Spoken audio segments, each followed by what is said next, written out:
this week's session. In this module, we're going to talk about race and child welfare. And for this part of the module, we're going to focus our discussion on racial disparities in the child welfare system, as well as racial disparities across multiple systems, and talk about why this is such an important and compelling issue. Then we'll end this part of the module talking about some of the potential causes of disparities. So I'm going to start with this quote, and I want to start with this quote because later in the module I'm going to ask you to reflect on some of these ideas that Dorothy Roberts is sharing.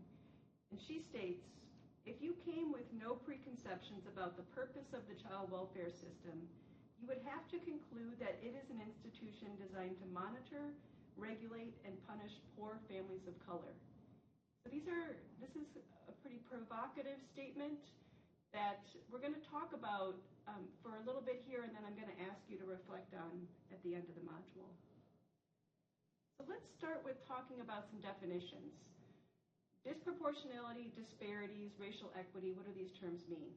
So racial disproportionality refers to the under or overrepresentation of a certain group, a minority group, compared with their representation in the general population. And I'll give some examples of that in a minute.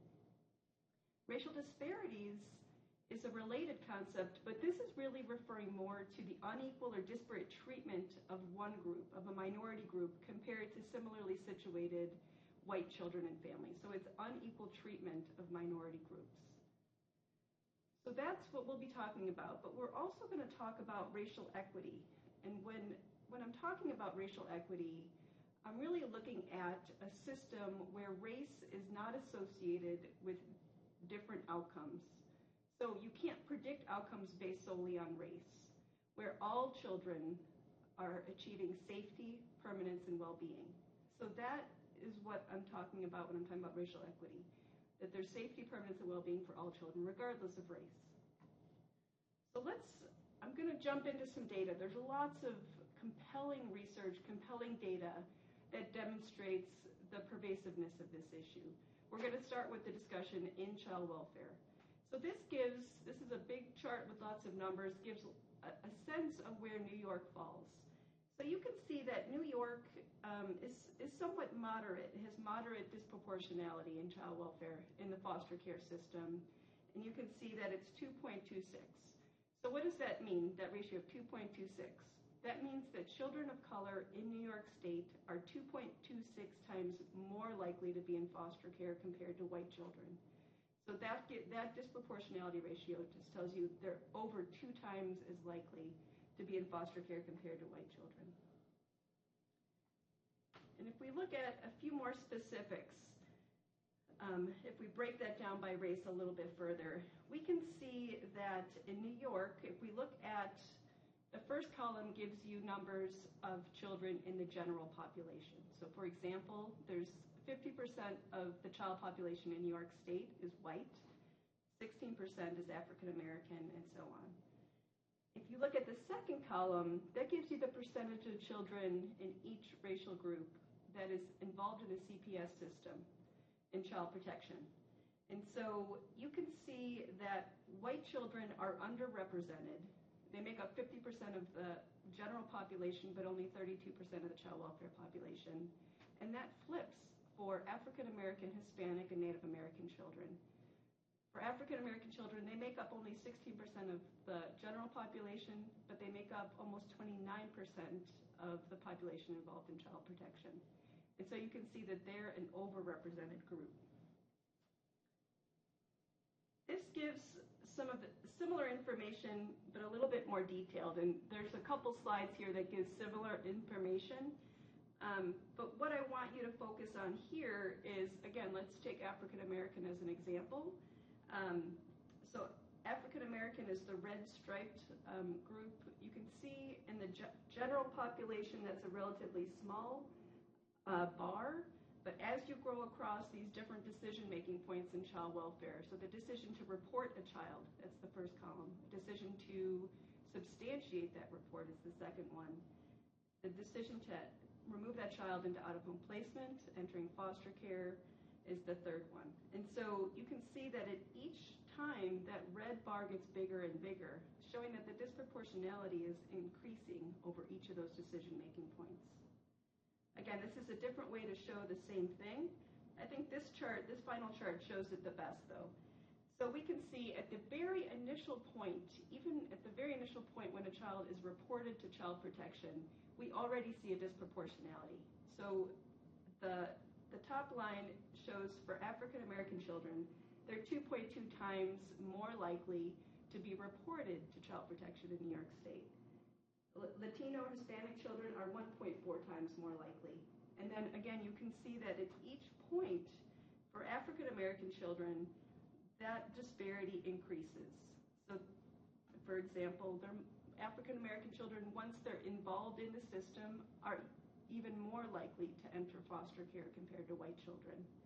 And they're more likely to remain in care, 4 times more likely to remain in care compared to white children.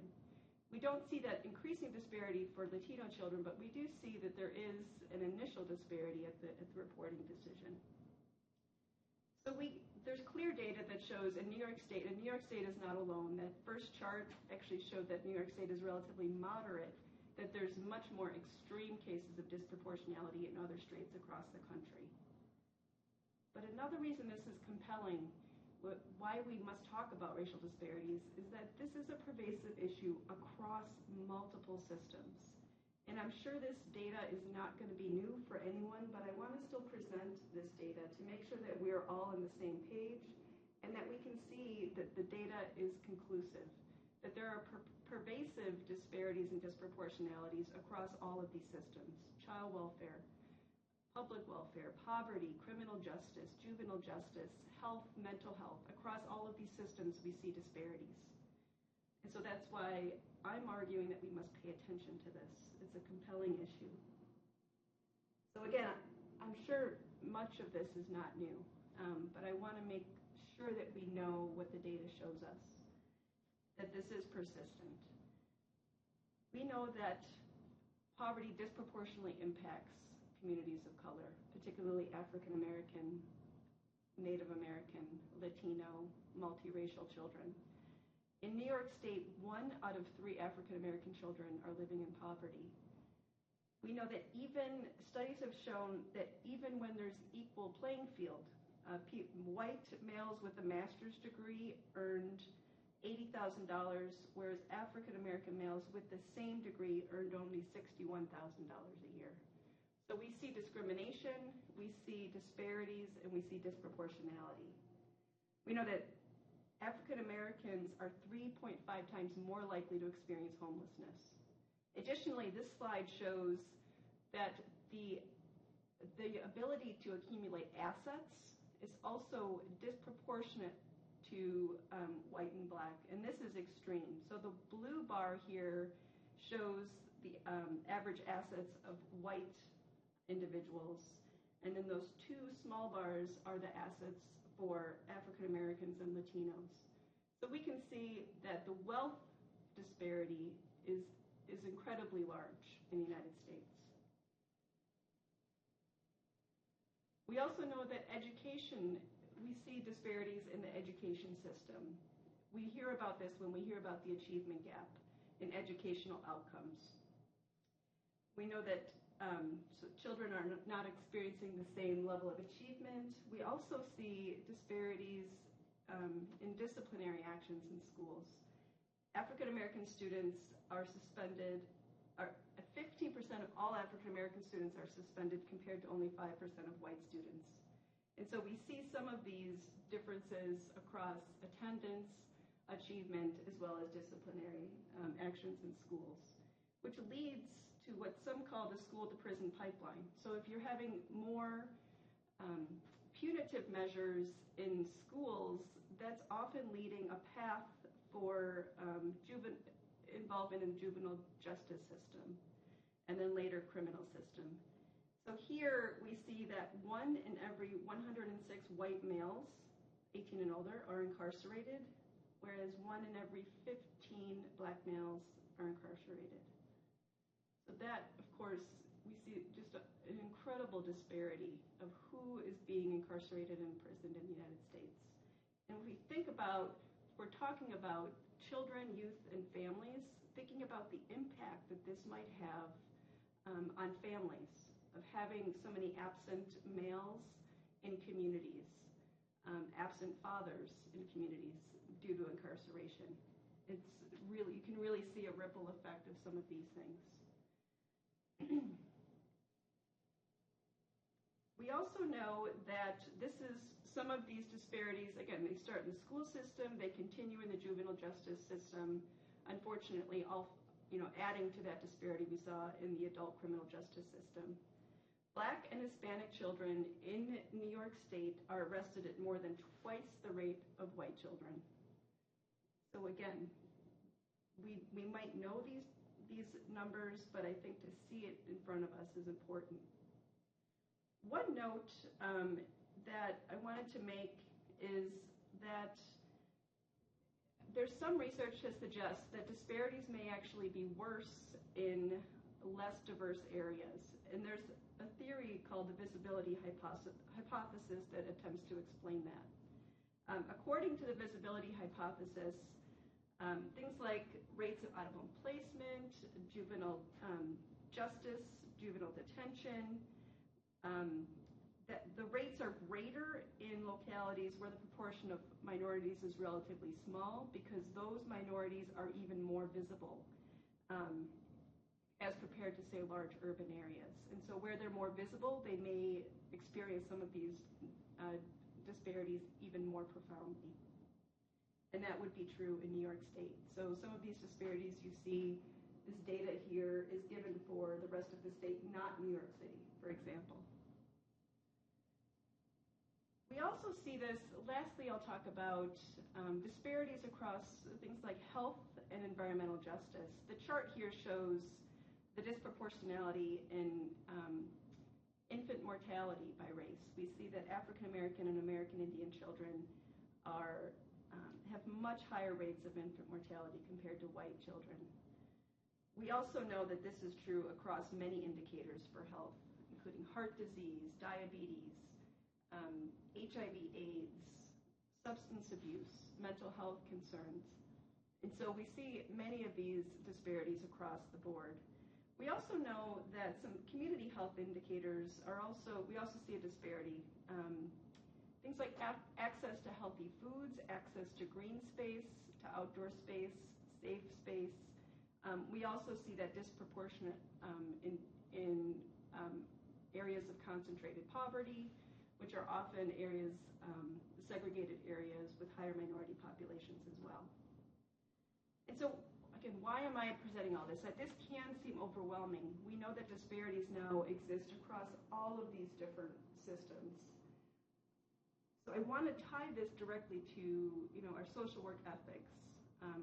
What I think it's important to really understand, have a basic foundation of what we're working with, so that we can take action. So what can be done?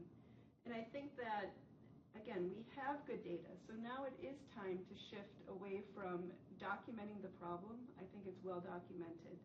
So moving from that to talk more about what are some potential strategies that might work. And so to think about this, I want to first think about, if we're thinking about, before we jump to solutions, let's think about what are some of the causes of racial disparities? Why do we see such disparity across all of these systems?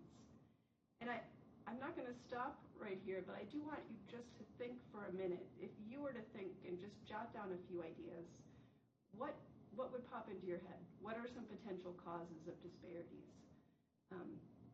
So you can think about that too, and then I'll present some of what the findings are from the research as well. So some of the research, what does the research show? It's probably not surprising that this issue of racial disparities is complex, it's varied. There's not just one reason that we see disparities. But I do want to highlight what some of the research has shown. So things like racism, just on an individual level, that there's been a lot of studies to show that racism still exists, which again is perhaps not surprising to many of us. But things like prejudice, implicit bias, So even things like unconscious bias, there's a great study that's being done by Harvard, and I have a link here that you can refer back to. I'll put it in the module as well, that you can take your own test to test your own implicit bias around many different issues, race, gender, that you can test what your own implicit biases may be that you may not even be aware of. But if we think about that, if we have these implicit biases, if we think about that in terms of our roles as mandated reporters or investigators in the child welfare system who are making decisions of whether or not to remove a child, that we really must be better aware of some of our own potential bias that could affect some of these disparities that we're seeing at these different decision-making points. We also know that there's structural and institutional racism. So there's been other good national studies done that have shown that, for example, African Americans involved in the child welfare system receive fewer services than white families. That we know that there's difficulties in finding appropriate homes for children of color, that there's fewer resource families of color, foster and adoptive families. And we also know that families of color are more likely to, children of color are more likely to be placed in kinship care. And although there's many positives for that, there's research that shows that kinship caregivers receive less resources, financial resources, less services, and less support to care for their children than traditional foster parents. And we also talked about visibility hypothesis that may also play into some of these disparities that we see at these different decision-making points in child welfare. There's also a lot of research that's looked at the unintended consequences of some policies like AFSPA that have promoted things like concurrent planning and faster timelines, that some of these policies may have had an unintended disproportionate impact on minority families and families of color. And we also know, we just talked about all of these other disparities across all of these other systems: mental health, public welfare, criminal justice, education. And we know that many of these systems, especially many schools are primary mandated reporters. Many of these systems overlap with the child welfare system. So one disparity in one system can often feed into the child welfare system and increase disparities in other systems as well. Finally, we also know that there's an intersection between race and poverty. That's true in New York, as we just saw, but it's true across the country. And so social factors related to poverty may place families at greater risk for even coming to the attention of the child welfare system. So things like, people in poverty might be more likely to be experiencing things like substance abuse, domestic violence, unemployment. These additional stressors and risk factors may also place families at greater risk of coming to the attention of CPS.